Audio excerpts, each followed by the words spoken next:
you're going into like it's not necessarily the loophole, but finding the gaps in existing regulation because they didn't account for those new systems. And so in some way you can somehow escape from the rules that you want to escape from without necessarily having to generate this new sovereign entity that is another state.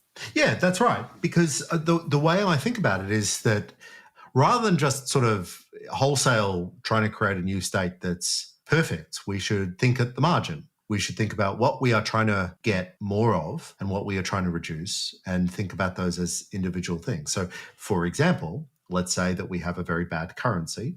Well, now we can effectively secede from our own state currency, at least keep our savings in it, perhaps, by adopting some other online internet money. And that's a radical change by itself, right? So until there's something like 15%, I'm going to say, in the US or Australia or whatever, of people hold crypto assets or have experimented with them, and it may well be higher. That's a hell of a lot of people who are now holding what is effectively a foreign currency rather than just their own national currency. That's a form of secession. That's a form of escape from the power of the state, and a really important one. We can say the same thing about some of the privacy technologies as well, using encryption and high-quality encryption to stay outside the domain of state surveillance.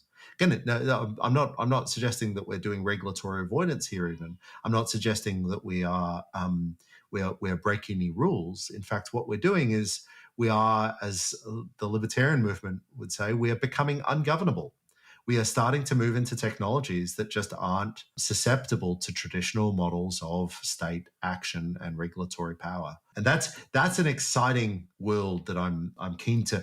I'm not just keen to see. I'm keen to see built. And that's what's super cool about what we're doing right now. We're actually building the infrastructure for the liberties that I had in my previous career spent my life arguing with the state for.